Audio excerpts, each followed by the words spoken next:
Selamat hari Minggu, umat yang dikasihi Tuhan, Shalom. Damai sejahtera dan kesehatan selalu beserta kita semua. Selamat datang bagi umat yang baru pertama kali hadir. Majelis mengucapkan selamat beribadah dan juga bersekutu di GKJ Joglo. Agar ibadah berjalan dengan hikmat, mohon dapat menonaktifkan handphone ataupun diubah ke nada getar atau silent. Kami akan membacakan pokok-pokok pewarta Minggu 22 Februari 2026. Yang pertama, persidangan majelis bulan Februari. Persidangan majelis pleno akan diselenggarakan pada hari Jumat tanggal 27 Februari 2026. Bagi Bapak Ibu, saudara-saudari yang memiliki keperluan gerejawi dapat menghubungi majelis wilayahnya masing-masing. Sidang Majelis Istimewa. Majelis GKJ Joglo akan menyelenggarakan sidang majelis istimewa atau rapat jemaat pada hari Minggu tanggal 1 Maret 2026 pada pukul 10.30 setelah ibadah pagi. Mohon perhatian dan juga kehadiran warga jemaat, komisi, bebadan, dan tim, dan juga seluruh anggota majelis GKJ Joglo. Dimohon semua komisi, bebadan ataupun tim tidak mengadakan acara atau kegiatan pada saat tersebut, rapat, bazar, ataupun kegiatan lainnya. Pemberitahuan ini dianggap sebagai undangan bagi jemaat. Penggunaan leksionari selama masa Paskah. Diberitahukan kepada seluruh warga jemaat mulai dari Minggu Prapaskah pertama yang jatuh pada hari ini, Minggu 22 Februari 2026, sampai dengan Minggu Paskah 5 April 2026, bacaan leksionari secara utuh, yaitu 4 bacaan akan kembali digunakan. Selain itu, bacaan Mazmur juga akan didaraskan. Mohon menjadi perhatian bagi seluruh jemaat. Berita duka. Telah dipanggil ke rumah Bapa di surga, yang pertama Pendeta Emeritus Muyaji, ayahanda dari Ibu Reni Muji Kristiari, warga wilayah 2C, pada hari Kamis 12 Februari 2026 pukul 4.25 dalam usia 91 tahun di RSUD Sragen. Jenazah telah dimakamkan pada hari Jumat 13 Februari 2026 pukul 16.00 di makam Desa Ketanggung, Sine, Ngawi. Yang kedua, Bapak Sukirno Winarno Rejo, ayahanda dari Ibu Jiati, warga wilayah 4C, pada hari Selasa 17 Februari 2026 pukul 11.00 dalam usia 63 tahun di RSI Klaten. Jenazah telah dimakamkan pada hari Selasa 17 Februari 2026 pukul 17 di Sasono Loyo Lampar Gede, Lampar Taman Sari, Boyolali. Majelis dan seluruh warga jemaat mengucapkan turut berbelasungkawa, kiranya Tuhan memberi kekuatan dan penghiburan bagi keluarga yang ditinggalkan. Screening katarak. Tim kesehatan GKJ Joglo mengadakan screening katarak pada hari Kamis 26 Februari 2026 pukul 9 sampai 11 di GSP GKJ Joglo. Program ini ditujukan kepada jemaat berusia 50 tahun ke atas dan juga terbuka untuk 25 pendaftar pertama. Untuk pendaftaran, jemaat dapat menghubungi Diaken Yuli Tias Kristianti. Untuk berita-berita komisi, panitia dan berita lainnya dapat dibaca dalam pewarta digital yang sudah lebih lengkap yang sudah diberikan di WAG kelompok ataupun dalam aplikasi GKJ Joglo. Umat yang terkasih, marilah kita siapkan hati, pikiran, dan fokus kita kepada Tuhan. Ibadah hari ini mengangkat tema kesahajaan bukan keserakahan yang berdasar dari surat Roma 5 ayat 12 sampai 19 dan Injil Matius 4 ayat 1 sampai 11. Ibadah akan dipimpin oleh Pendeta Wuri Ajeng Septaningrum dari GKJ Slogohimo dalam rangka tukar pelayan firman HUT ke-95 Sinode GKJ. Umat yang terkasih, marilah kita memulai ibadah Minggu Prapaskah yang pertama ini dengan berdiri dan kita bersama-sama menyanyikan pelengkap Kidung Jemaat 101 bait 1 dan 2, Ya Allah yang Maha Tinggi.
Saudara-saudara yang dikasihi Tuhan, pertolongan kita adalah dalam nama Tuhan yang menjadikan langit dan bumi.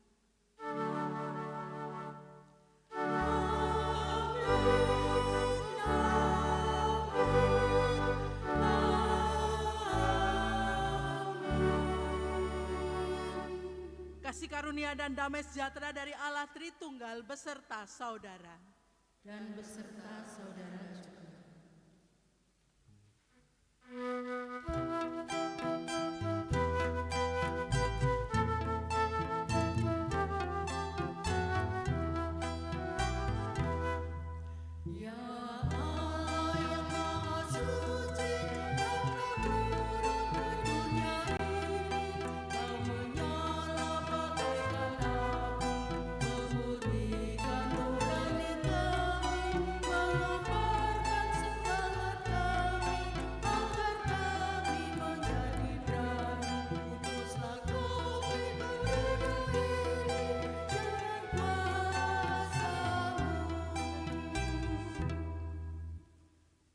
Silakan duduk kembali.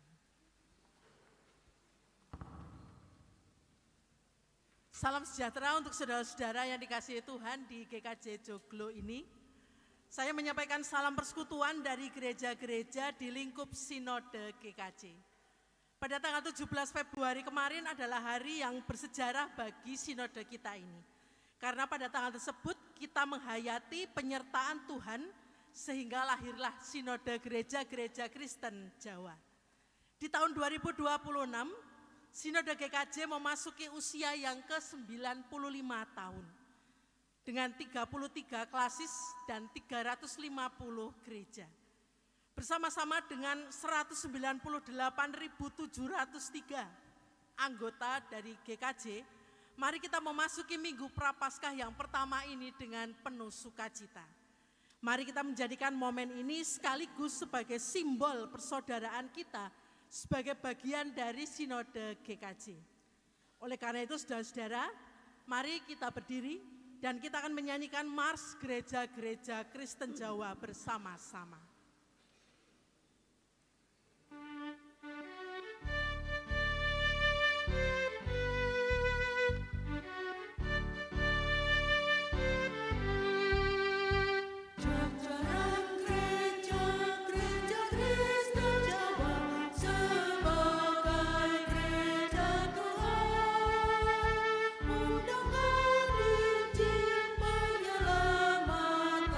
Beserta karya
Silakan duduk kembali.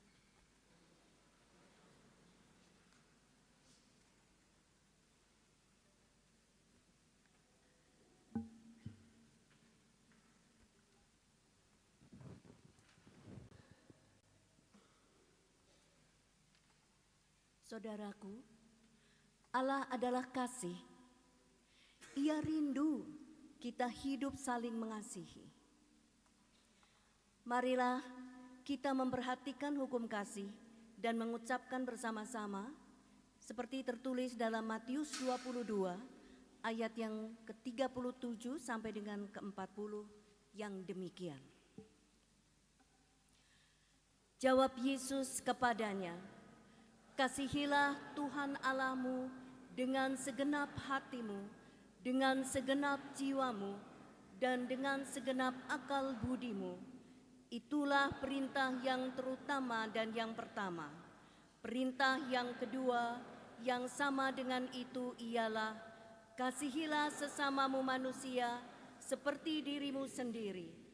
Pada kedua perintah inilah tergantung seluruh hukum Taurat dan kitab para nabi." Saudara yang terkasih, oleh karena kerapuan kita manusia, seringkali kita kurang mampu melakukan kasih dalam kehidupan kita sehari-hari, sehingga terang Kristus yang mestinya memancar dalam kehidupan kita menjadi redup. Oleh karena itu, marilah kita memohon pengampunan Tuhan dalam doa pribadi. Umat dipersilahkan untuk mengambil waktu teduh, memanjatkan doa pengampunan kepada Tuhan.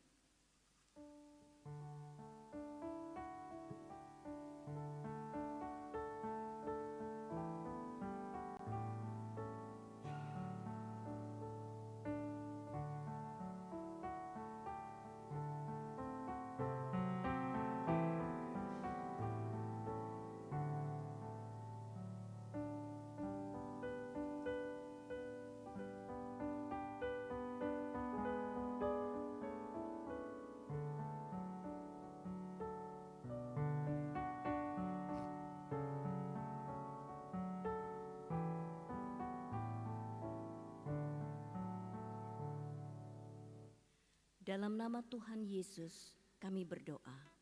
Amin. Saudara yang terkasih, untuk mengungkapkan pengakuan dan pertobatan kita, marilah kita nyanyikanlah Kidung Baru 122 bait yang pertama dan ketiga. Ku ingin berperangai.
Saudara dikasihi Tuhan, kita akan menerima berita anugerah yang dari Tuhan. Matius 5 ayatnya yang ke-7 mengatakan demikian. Berbahagialah orang yang berbelas kasihan, karena mereka akan beroleh belas kasihan. Demikianlah berita anugerah yang dari Tuhan. Berbahagialah kita yang dosa-dosanya diampuni oleh Tuhan, dan juga berbahagialah kita yang juga dapat mengampuni sesama kita yang melakukan kesalahan. Kita sambut berita anugerah yang dari Tuhan dengan menyanyikan lagu dari Nyanyikanlah Kidung Baru 167 bait pertama dan ketiga. Jemaat dimohon untuk berdiri.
Silakan duduk kembali. Saudara-saudara dikasihi Tuhan, kita akan masuk dalam pelayanan Sabda Tuhan. Sebelumnya mari kita mohon berkat Tuhan di dalam doa.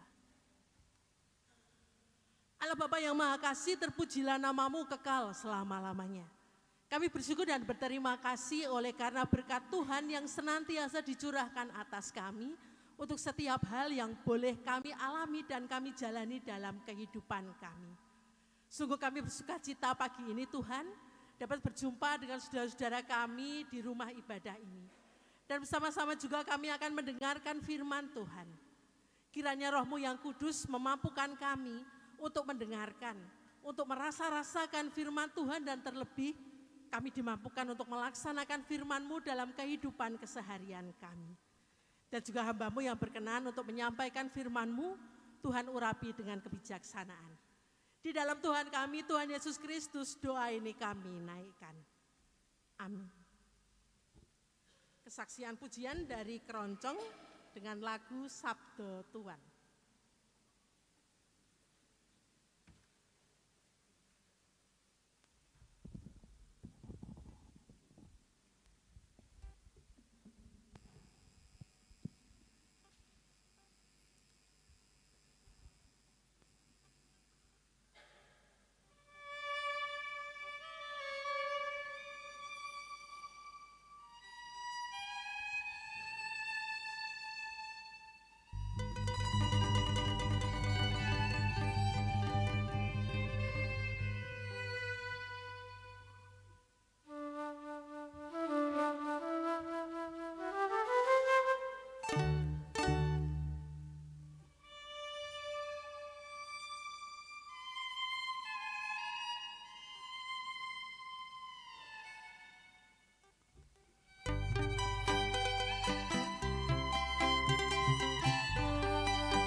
Gusti kawula siapa mirengaken sabda Tuhan Gusti ingkang suci.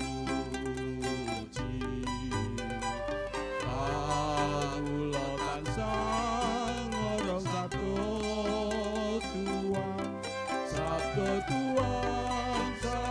Tuhan Gusti Yesus.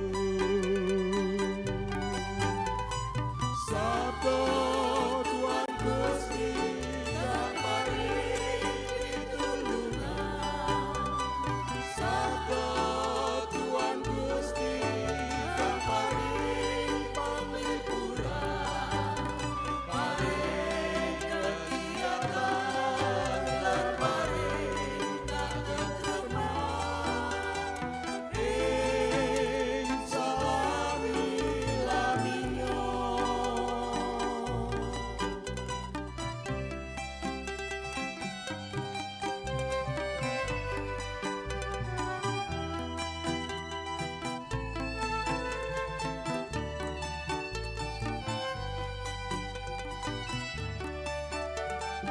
Gusti kawula siapa mirengaken sabda Tuhan Gusti ingkang suci. Kawula tansah ngorong sabda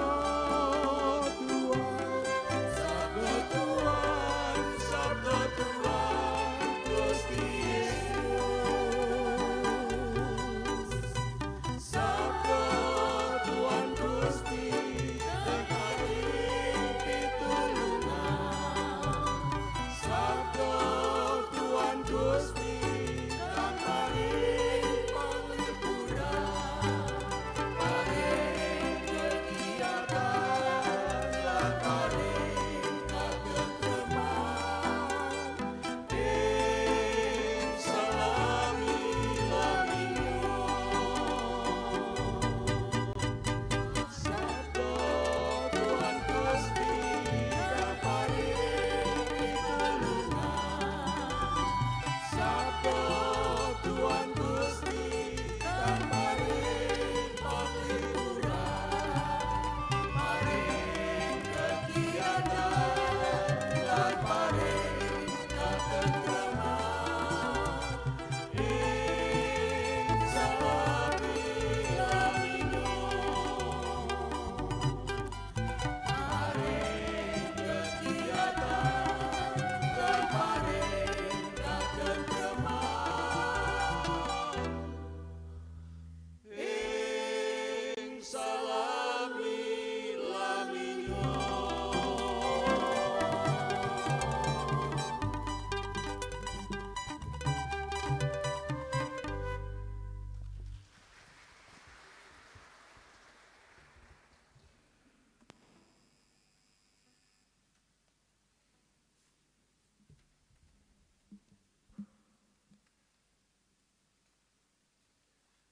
Umat terkasih, marilah kita membuka dan membaca Alkitab kita.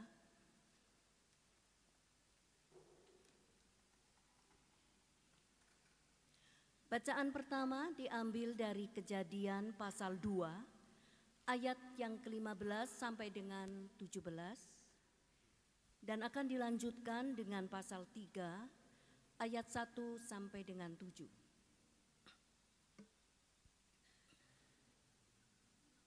Kejadian pasal 2 ayat 15 sampai dengan 17 dan dilanjutkan dengan pasal 3 ayat 1 sampai dengan 7.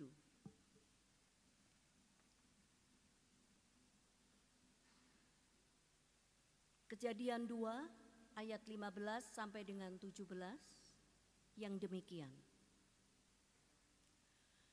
Tuhan Allah mengambil manusia itu dan menempatkannya di Taman Eden untuk mengerjakan dan memelihara taman itu.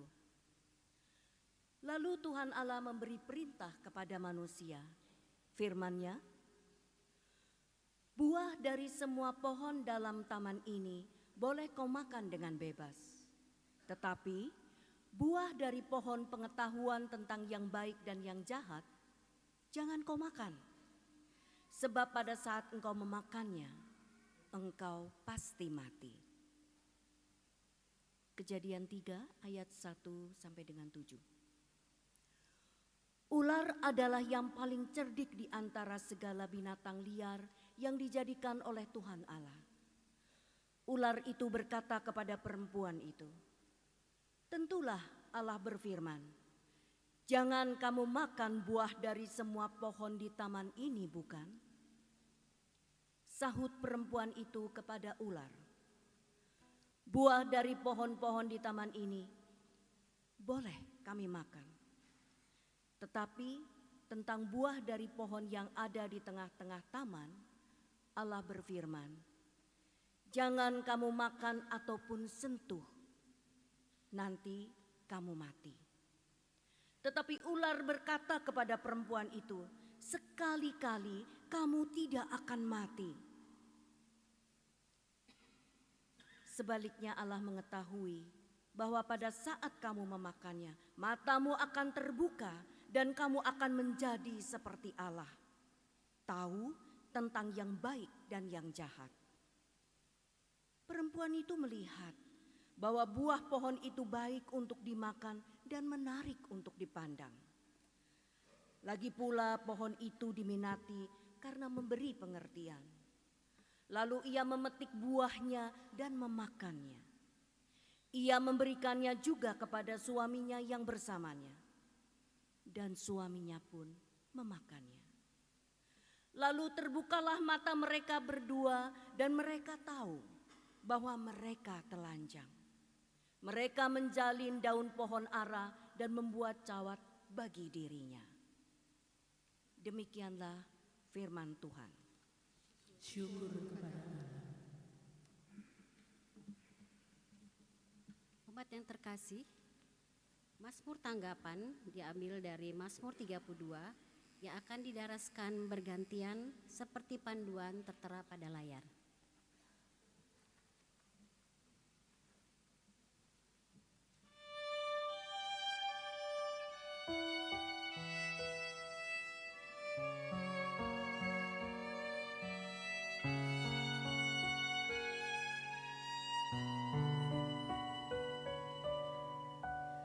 Kau perlindunganku, Kau jaga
Orang-orang yang saleh berdoalah kepadamu selagi engkau dapat ditemui umatku. Maka sesungguhnya di waktu datang banjir, terjadi banjir yang besar, itu temalanannya.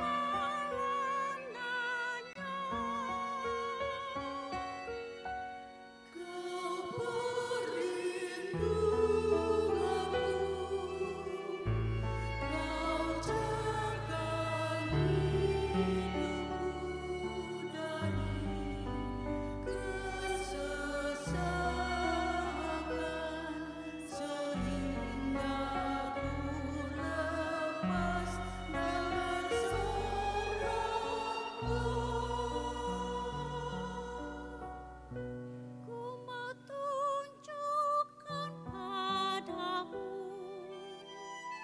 jalan yang harus kau tempuh. Ku mau memberi nasihat, mataku tertuju kepadamu. Jangan tak berakal budi, bagai kuda atau bagal yang harus diarahkan dengan tali dan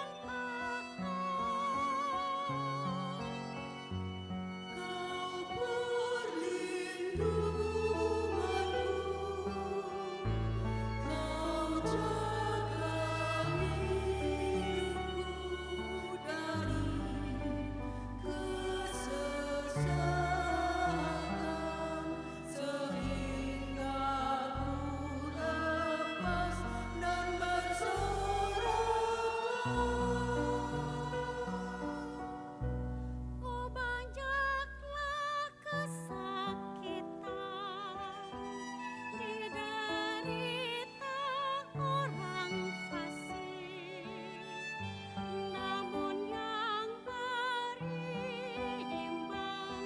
diliputinya dengan setia.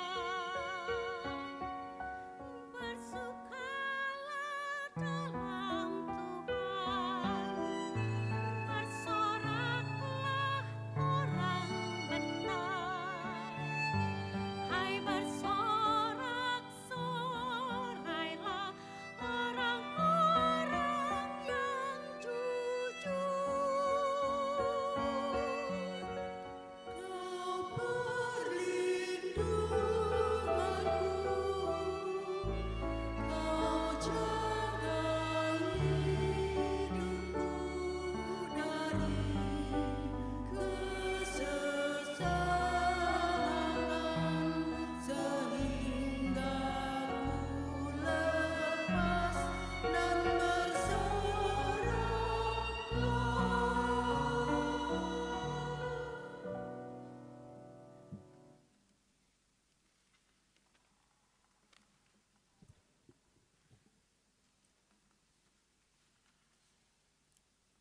Bacaan kedua diambil dari surat Rasul Paulus untuk jemaat di Roma. Roma pasal 5 ayat 12 sampai 19. Adam dan Kristus. Sebab itu sama seperti dosa telah masuk ke dalam dunia melalui satu orang, dan melalui dosa itu juga maut. Demikianlah maut itu telah menjalar kepada semua orang, karena semua orang telah berbuat dosa. Sebab sebelum hukum Taurat ada, dosa telah ada di dunia. namun dosa itu tidak diperhitungkan kalau tidak ada hukum Taurat. Sungguh pun demikian, maut telah berkuasa dari zaman Adam sampai zaman Musa, juga atas mereka yang tidak berbuat dosa dengan cara yang sama seperti pelanggaran yang telah dibuat oleh Adam, yang adalah gambaran Dia yang akan datang. Tetapi karunia Allah tidaklah sama dengan pelanggaran Adam. Sebab jika karena pelanggaran satu orang, banyak orang telah jatuh di dalam kuasa maut, jauh lebih besar lagi anugerah Allah dan karunia-Nya yang dilimpahkannya atas banyak orang karena satu orang, yaitu Yesus Kristus. Karunia itu tidak berimbangan dengan dosa satu orang, sebab penghakiman atas satu pelanggaran itu telah mengakibatkan penghukuman, tetapi pemberian karunia atas banyak pelanggaran itu mengakibatkan pembenaran. Sebab jika karena pelanggaran satu orang, maut telah berkuasa melalui satu orang itu, terlebih lagi mereka yang telah menerima kelimpahan anugerah dan karunia kebenaran akan hidup dan berkuasa karena satu orang itu, yaitu Yesus Kristus. Jadi sama seperti melalui satu pelanggaran semua orang beroleh penghukuman, demikian pula melalui satu perbuatan kebenaran semua orang beroleh pembenaran untuk hidup. Sebab sama seperti melalui ketidaktaatan satu orang, banyak orang telah menjadi orang berdosa. Demikian pula melalui ketaatan satu orang, banyak orang menjadi orang benar. Demikianlah firman Tuhan.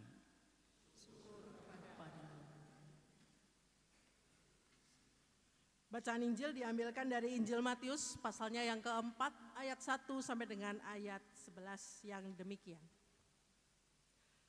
Lalu Yesus dibawa oleh Roh ke padang gurun untuk dicobai iblis. Setelah berpuasa 40 hari dan 40 malam, akhirnya laparlah Yesus. Datanglah si pencoba dan berkata kepadanya, "Jika engkau anak Allah, perintahkanlah supaya batu-batu ini menjadi roti." Jawab Yesus, "Ada tertulis, manusia hidup bukan dari roti saja, tetapi dari setiap firman yang keluar dari mulut Allah." Lalu iblis membawanya ke kota suci dan menempatkan dia di pinggir atap bait Allah. Lalu berkata kepadanya, "Jika engkau anak Allah, jatuhkanlah dirimu ke bawah, sebab ada tertulis, mengenai engkau ia akan memerintahkan malaikat-malaikatnya dan mereka akan menatang engkau di atas tangannya, supaya kakimu jangan terantuk pada batu." Yesus berkata kepadanya, "Ada pula tertulis, janganlah engkau mencobai Tuhan Allahmu." Iblis juga membawanya ke atas gunung yang sangat tinggi dan memperlihatkan kepadanya semua kerajaan dunia dengan kemegahannya dan berkata kepadanya, "Semua itu akan kuberikan kepadamu jika engkau sujud menyembah aku." Lalu berkatalah Yesus kepadanya, "Nyala iblis, sebab ada tertulis, engkau harus menyembah Tuhan Allahmu dan hanya kepada Dia sajalah engkau beribadah." Iblis lalu meninggalkan dia dan lihatlah, malaikat-malaikat datang melayani Yesus.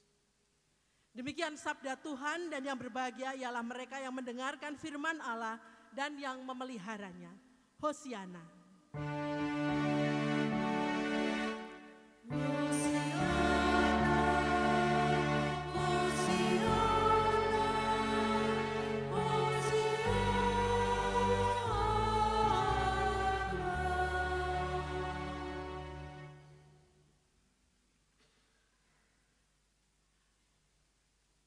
Shalom Bapak Ibu dan Saudara semua. Selamat pagi.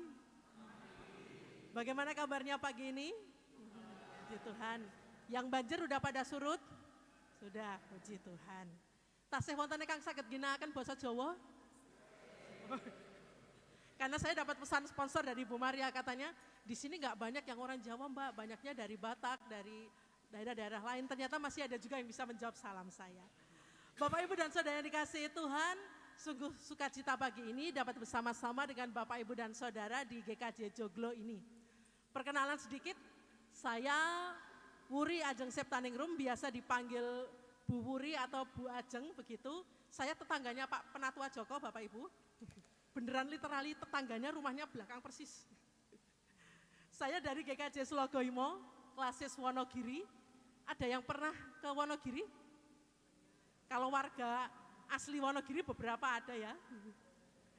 Jaraknya dari Joglo hanya sekitar 610 km Bapak Ibu. Perjalanan melalui GPS ya 8 jam 23 menit kalau lancar tanpa macet. Saya sudah ditabiskan di GKJ Slogoimo 16 tahun. 2015, 12 tahun maaf, hitungannya jadi 2010. 12 tahun di GKJ Slogoimo sebagai pendeta jemaat. Saya datang ke sini bersama dengan suami dan anak saya, tapi sepertinya mereka ada di sekolah minggu ya, karena anak saya masih umur 4 tahun. Ya, mungkin nanti setelah ibadah kita bisa berkenalan lebih lanjut Bapak Ibu, dan mari sekarang kita bersama-sama merenungkan firman Tuhan yang hari ini di Minggu Prapaskah yang pertama kita akan merenungkan tentang kesahajaan bukan keserakahan. Dari Mulmet bisa minta tolong ditampilkan slide-nya. Ya, jadi tema hari ini adalah kesahajaan bukan keserakahan. Next. Nah, Bapak Ibu, apa itu kesahajaan? Menurut Kamus Besar Bahasa Indonesia yang saya contek di situ, adalah kata benda yang berarti kesederhanaan atau kewajaran. Sederhana saja, wajar saja. Dan mungkin Bapak Ibu dan Saudara ada yang pernah mendengar tentang prinsip hidup Ugahari. Ini sama. Bersahaja Ugahari menekankan kesederhanaan dan secukupnya saja. Next. Lawan katanya adalah keserakahan. Dalam Kamus Besar Bahasa Indonesia, kata benda yang berarti keloban, ketamakan, dan kerakusan. Keserakahan adalah satu keinginan untuk memiliki lebih dari apa yang telah dimiliki. Misalnya, telah diberikan berkat oleh Tuhan, mobil keluaran terbaru. Lantas ketika melihat milik tetangganya, kok kayaknya punya tetangga lebih enak ya, lebih muatnya banyak. Aku pengen punya yang seperti milik tetanggaku. Berusahalah membeli seperti milik punya tetangga. Ketika melihat temannya lagi, wah sepertinya kalau ini mobilnya pintunya masih 4. Saya kepengen cari yang pintunya cuma 2 sajalah biar lebih praktis. Perasaan di Slogoimo mobil yang ngangkut sayur itu juga pintunya cuma 2, tapi mau gak ya tuh ditawari ya. Betul ya Pak Mulyato ya, kalau di sana masih pakai mobil yang pintunya 2 buat ngangkut sayur ya Pak ya. Nanti melihat yang lain lagi, waduh di atas rumahnya ada landasan helikopter. Sepertinya enak juga nih, Jakarta macet kan. Kayaknya investasi helikopter boleh juga nih, dan lain sebagainya. Inilah yang namanya bibit-bibit keserakahan. Ketika sudah memiliki sesuatu yang sebetulnya sudah cukup baik, tetapi lalu ingin lagi, dan lain sebagainya. Dan seringkali itu sudah mendarah daging dalam kehidupan kita sehari-hari. Contohnya, Bapak Ibu pernah ada yang niatnya ke minimarket hanya beli pasta gigi, tapi ketika keluar dari minimarket bawanya 2 kresek penuh belanjaan.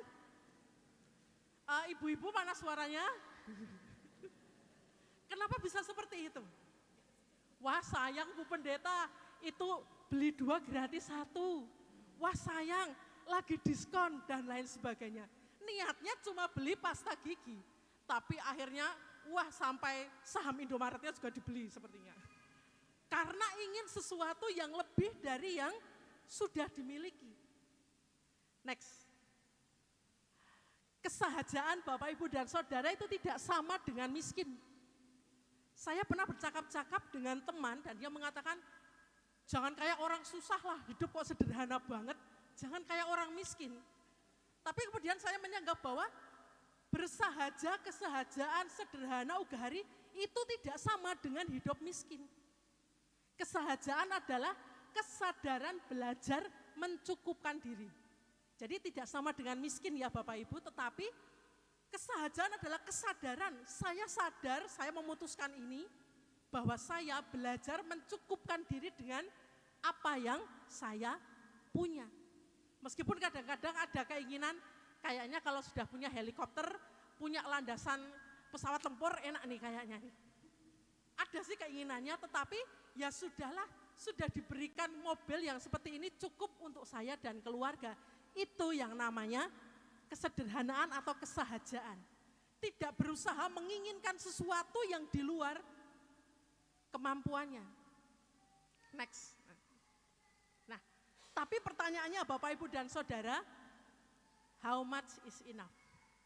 Ukuran cukup itu apa sih?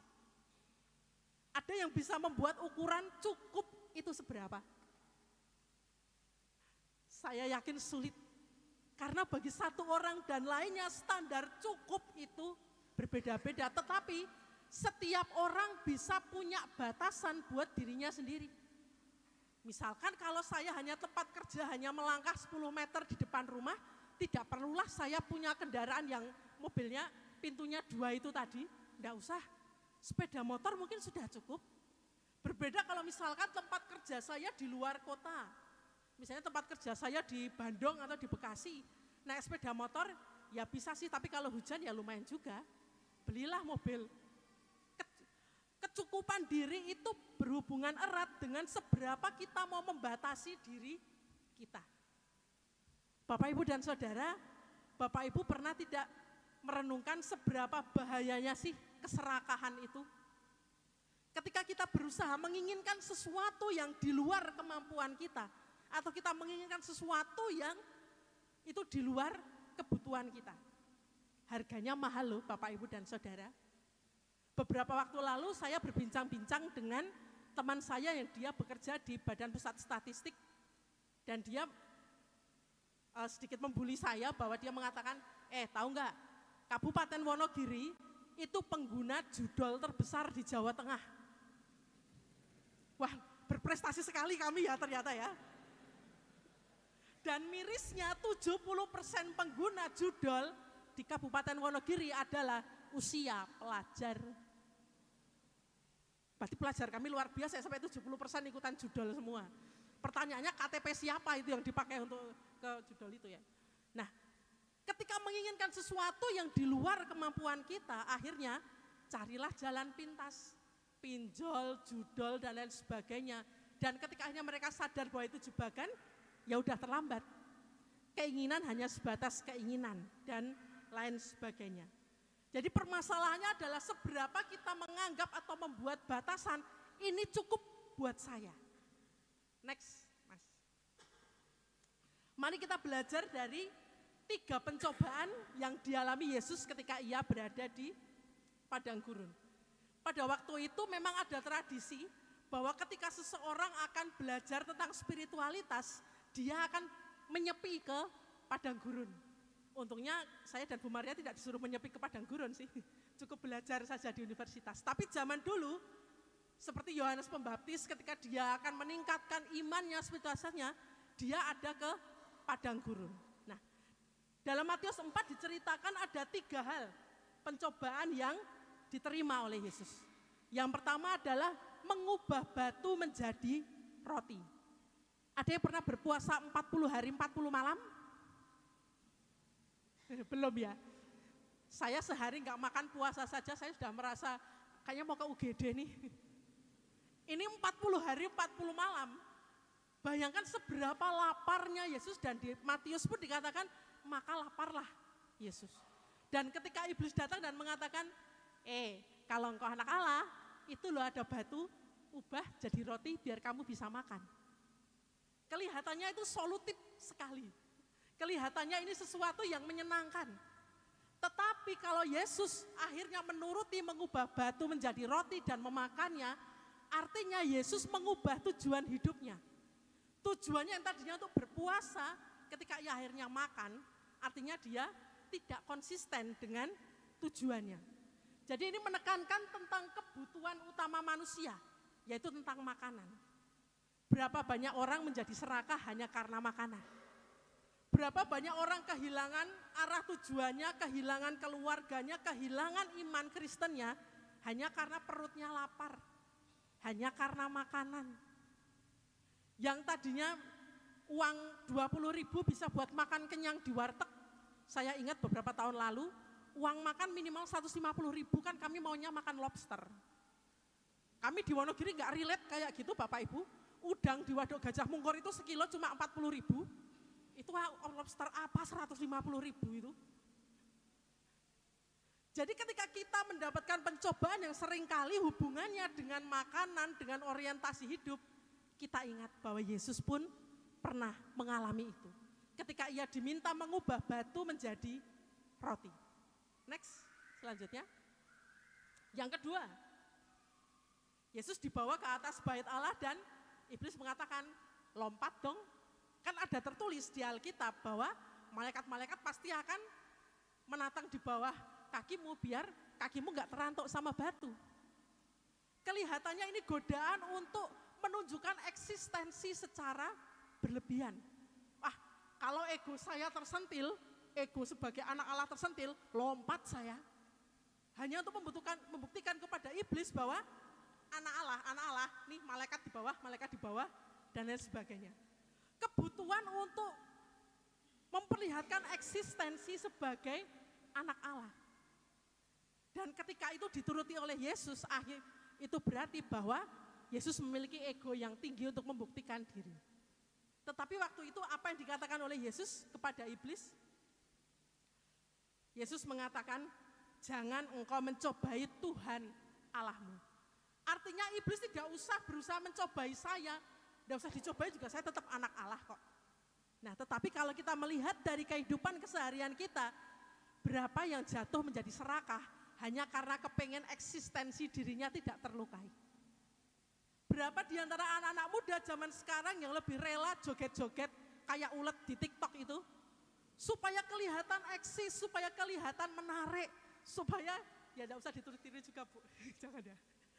Jadi supaya kelihatan eksis, menarik, follower banyak, endorse masuk, membuktikan ego diri saya ini lebih dari yang lain. Ini godaan juga untuk menjadi seorang yang serakah. Ketika kelewat ingin membuktikan eksistensi diri.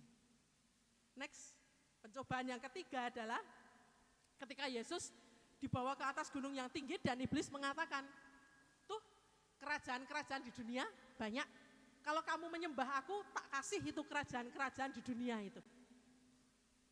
Tetapi di situ sebetulnya iblis memainkan tipu muslihatnya. Ia memainkan kekuasaan yang sebenarnya bukan miliknya sendiri. Iblis memainkan relasi kuasa bahwa aku yang punya semua kerajaan ini. Padahal itu bentuk dari kuasa yang semu.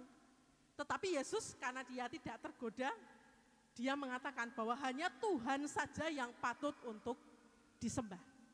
Nah saudara-saudara, saya melihat masa-masa kini banyak yang jatuh di model pencobaan yang ketiga ini.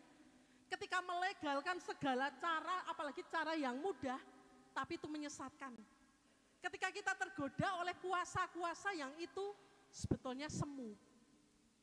Di pasar Slogoimo Bapak Ibu, sudah umum kalau orang itu mau membuka usaha, minta berkatnya bukan ke kiai, ke pendeta enggak, tapi ke dukun. Nanti dikasih syarat ini, nanti diminum 3 kali sehari, terus yang sisanya ampasnya ditaburkan di depan toko dan lain sebagainya. Masih banyak yang seperti itu. Ada yang sering mengatakan, ya itu kan cuma syarat Bu, ya itu kan saya cuma ikut-ikutan aja tetangga saya dan lain sebagainya. Tetapi itu membuktikan bahwa ternyata kita masih tunduk kepada kekuasaan yang sifatnya semu. Yang ngasih rezeki kita itu siapa sih? Larutan teh yang kita minum itu, yang nanti disebar di depan toko? Enggak. Yang ngasih rezeki kita adalah Tuhan. Seperti kata Yesus, harusnya Tuhan saja yang disembah, bukan mengagungkan ini, syarat ini, bukan ini, dan lain sebagainya. Saya jadi ingat bahwa dulu saya pernah bercanda dengan salah satu pemuda gereja bahwa konon katanya jodoh, rezeki itu sudah ada yang mengatur. Jadi kalau jodoh dan rezekimu masih seret itu berarti kamu golongan yang susah diatur, ya. Jadi tidak usah repot-repot mencari kuasa yang semudah. Jangan-jangan kita yang tidak mau diatur oleh Tuhan sehingga jodoh dan rezeki kita ikutan seret.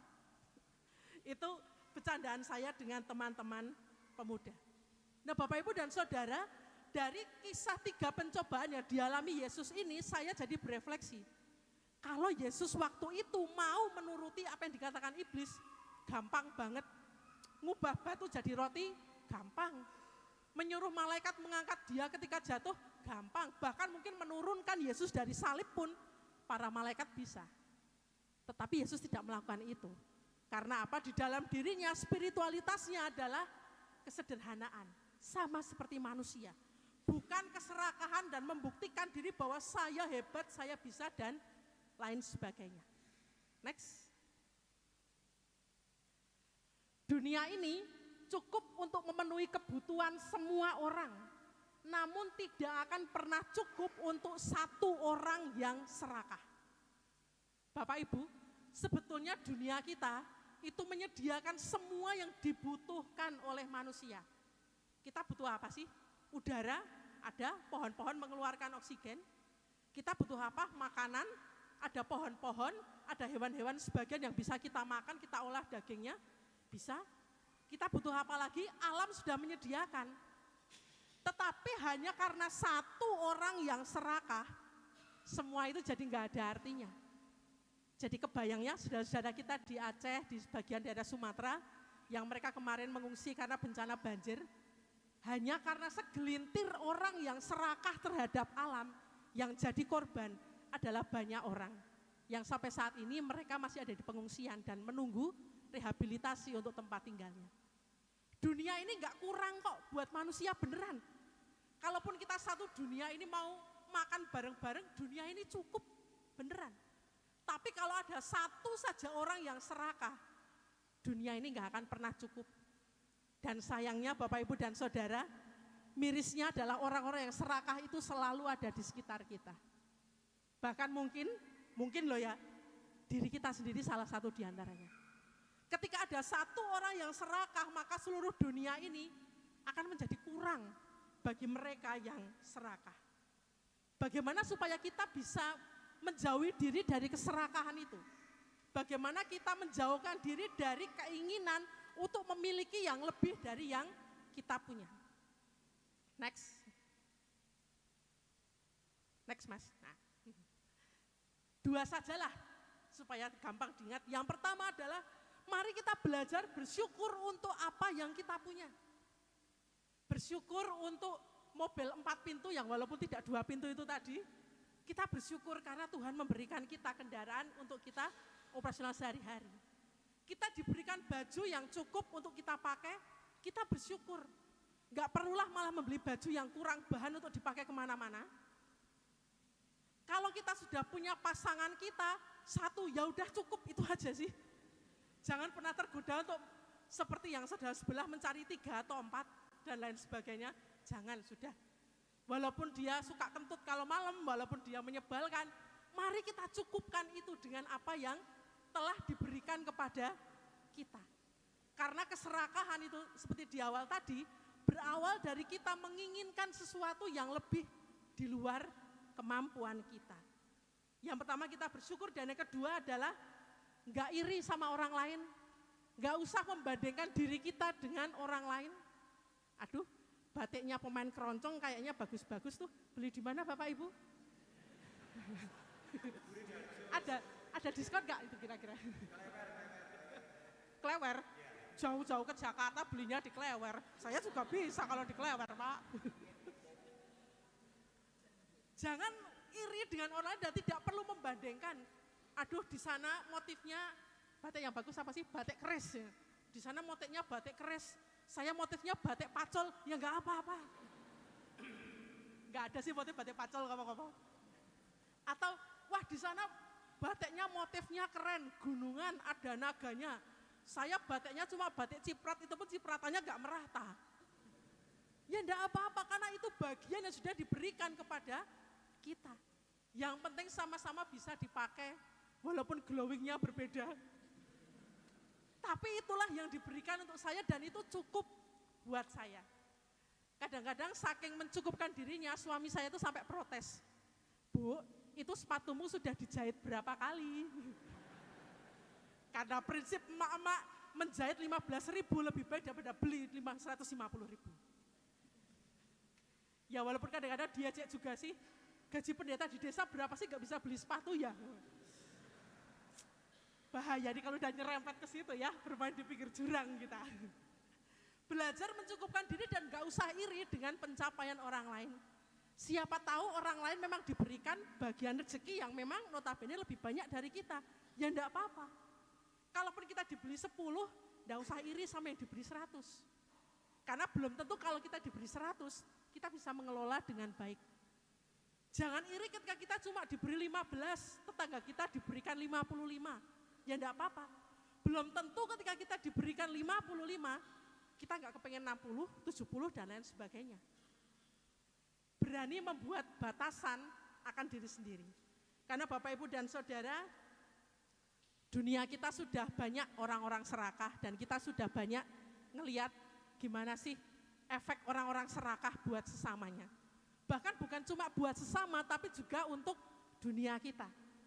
Tahun ini kita belajar tentang Paskah ekologis, kita belajar tentang bagaimana pemulihan keutuhan ciptaan di dunia.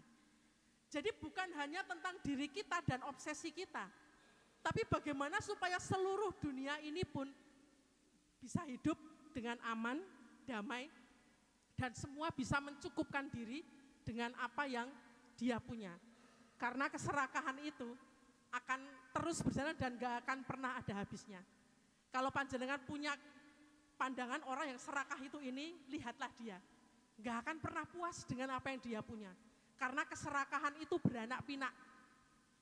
Keserakahan satu akan berlanjut ke keserakahan yang berikutnya, dan lain sebagainya. Oleh karena itu hari ini kita belajar tentang kesahajaan saja, jangan keserakahan.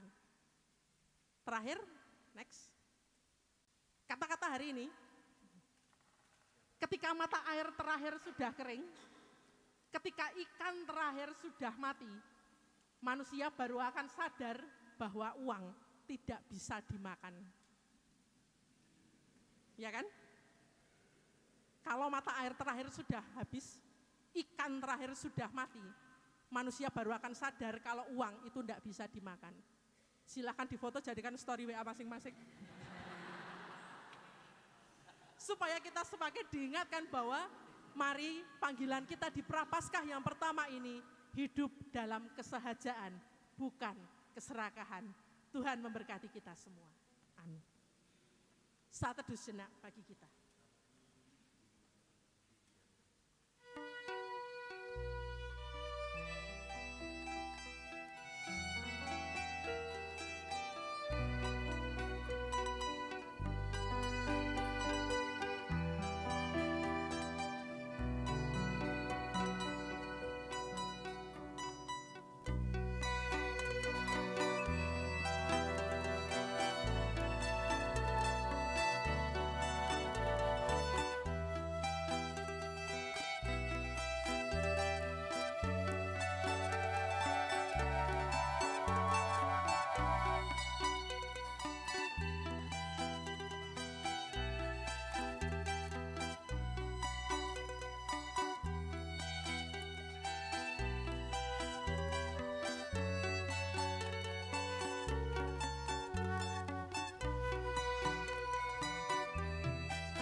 Kita berdoa. Tuhan yang Maha Kasih, kami bersyukur oleh karena firman-Mu yang telah kami terima. Dan kiranya firman-Mu senantiasa hidup dalam hidup kami sehari-hari, menjadikan kesaksian bahwa kami adalah anak-anak-Mu yang senantiasa berbakti kepada Engkau. Pada saat ini pula Tuhan, perkenankan kami menaikkan doa-doa syafaat kami. Bagi keluarga kami masing-masing kiranya Tuhan berkati anak-anak kami yang sekolah, yang kuliah di dalam keseharian sekolah mereka dan pergaulan mereka.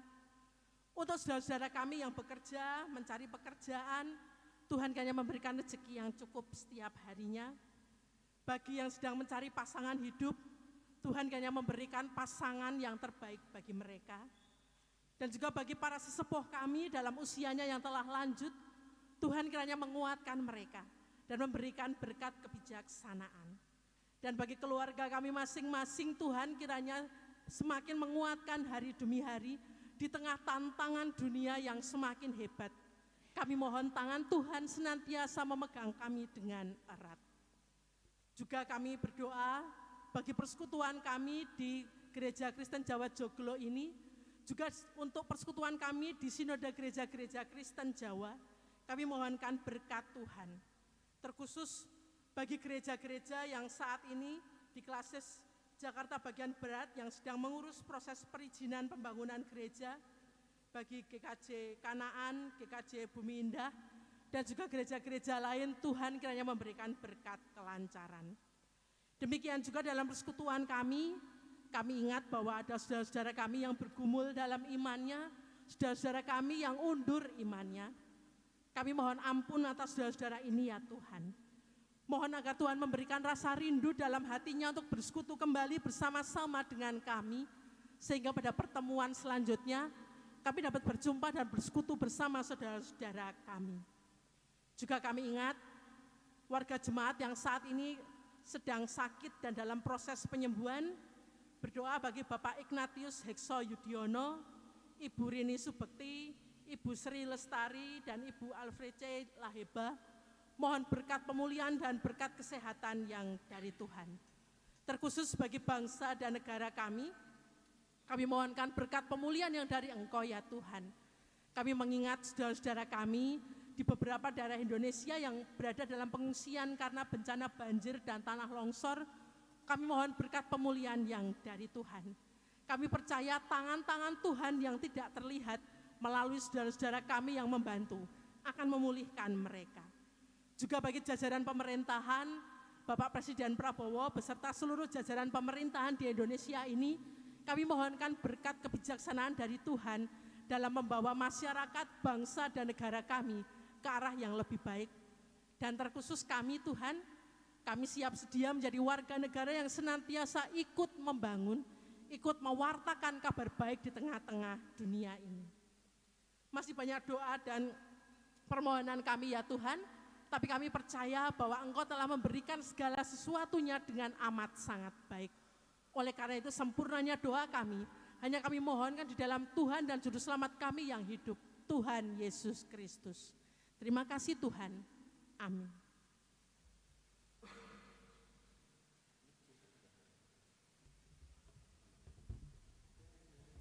Umat kami undang untuk bangkit berdiri.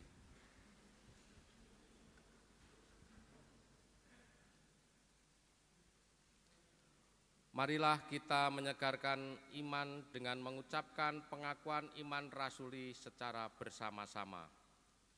Aku percaya kepada Allah Bapa yang Maha Kuasa, Khalik langit dan bumi, dan kepada Yesus Kristus anaknya yang tunggal, Tuhan kita, yang dikandung daripada Roh Kudus, lahir dari anak darah Maria, yang menderita di bawah pemerintahan Pontius Pilatus, disalibkan, mati dan dikuburkan, turun ke dalam kerajaan maut. Pada hari yang ketiga, bangkit pula dari antara orang mati. Naik ke surga, duduk di sebelah kanan Allah Bapa yang Maha Kuasa. Dan akan datang dari sana untuk menghakimi orang yang hidup dan yang mati. Aku percaya kepada Roh Kudus, gereja yang kudus dan am, persekutuan orang kudus, pengampunan dosa, kebangkitan daging, dan hidup yang kekal. Umat dipersilahkan duduk kembali.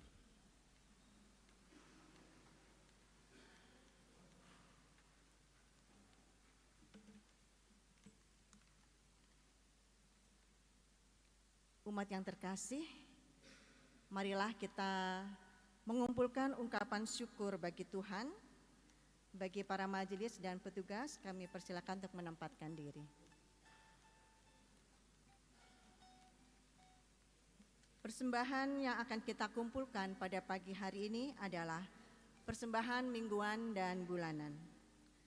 Persembahan mingguan dapat disampaikan melalui kantong persembahan ataupun scan QRIS yang tersedia di bangku jemaat. Dan persembahan bulanan dapat dimasukkan di dalam kotak persembahan yang ada di depan atau transfer ke rekening GKJ Joglo yang tertera pada layar. Nas persembahan didasarkan pada surat 1 Tesalonika 5 ayat 18 yang demikian. Ucapkanlah syukur dalam segala hal, sebab itulah yang dikehendaki Allah di dalam Kristus Yesus bagi kamu. Persembahan akan kita kumpulkan dengan menyanyikan Kidung Jemaat 433 bait 1 sampai 3. Aku suka membagi.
Kami undang untuk berdiri dan menyanyikan bait ketiga.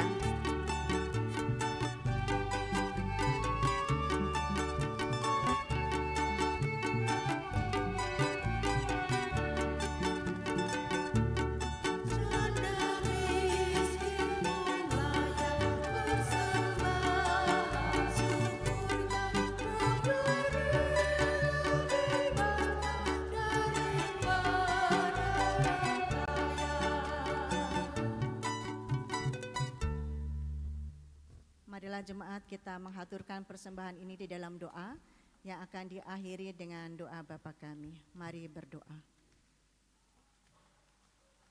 Allah Bapa yang Maha Kasih, di tempat yang maha mulia,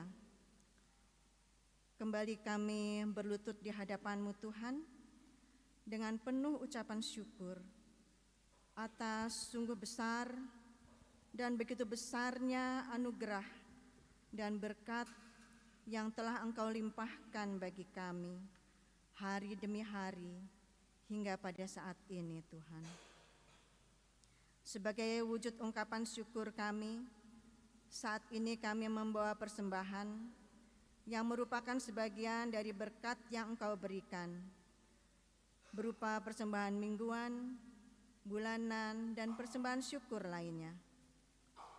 Mohon kiranya Engkau kuduskan persembahan kami ini Tuhan, dan layakkanlah, sehingga dapat menjadikan saluran berkat dan kemuliaan nama-Mu. Kami juga berdoa untuk yang akan mengelola dan menggunakan persembahan ini Tuhan, baik majelis, komisi, tim, badan, kepanitiaan, maupun pelayanan-pelayanan lain Tuhan. Kiranya Engkau memberikan hikmat di dalam pengelolaan dan juga penggunaannya di gereja-Mu ini. Ya Tuhan, apabila di dalam kami mempersembahkan ini ada hal-hal yang tidak berkenan di hadapan-Mu, kami mohon ampunan-Mu. Tuhan, kiranya Engkau juga menolong kami, agar kami pun dapat mempersembahkan hidup kami, agar dapat menjadi persembahan yang hidup dan harum di hadapan-Mu.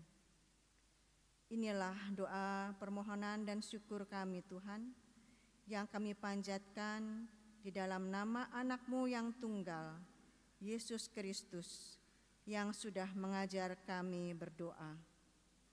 Bapa kami yang di surga, dikuduskanlah nama-Mu, datanglah kerajaan-Mu, jadilah kehendak-Mu di bumi seperti di surga. Berikanlah kami pada hari ini makanan kami yang secukupnya, dan ampunilah kami akan kesalahan kami, seperti kami juga mengampuni orang-orang yang bersalah kepada kami. Dan janganlah membawa kami ke dalam pencobaan, tetapi lepaskanlah kami daripada yang jahat. Karena Engkaulah yang mempunyai kerajaan dan kuasa dan kemuliaan sampai selama-lamanya. Amin. Jemaat tetap berdiri.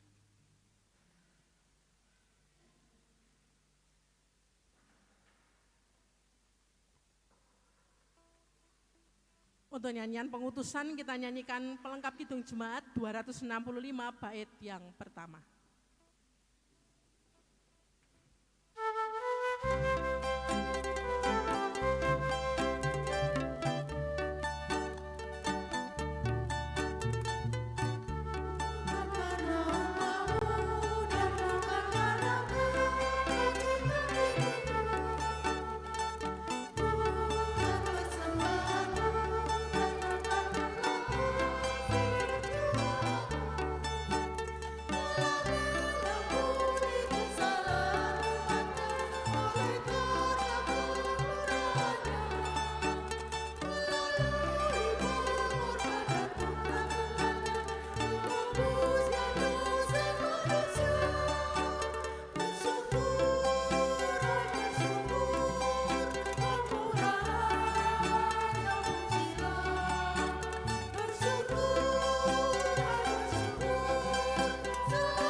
Saudara-saudara, arahkanlah hatimu kepada Tuhan. Mari bersama-sama kita menjadi saksinya dan terimalah berkat Tuhan. Tuhan melingkupi engkau dan melindungi engkau. Tuhan menyinari engkau dengan wajahnya dan memberi engkau kasih karunia. Tuhan menghadapkan wajahnya kepadamu dan memberi engkau damai sejahtera. Amin.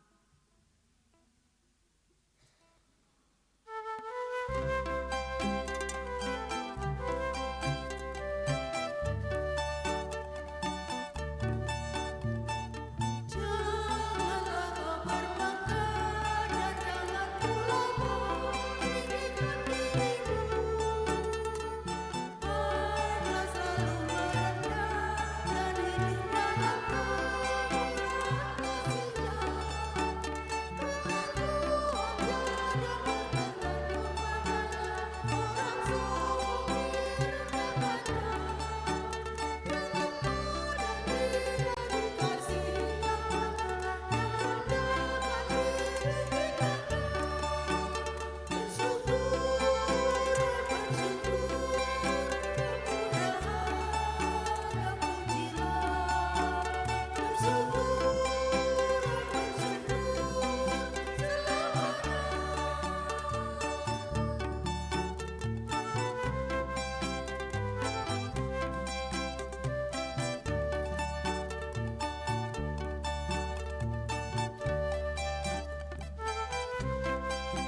Umat yang terkasih, ibadah telah selesai.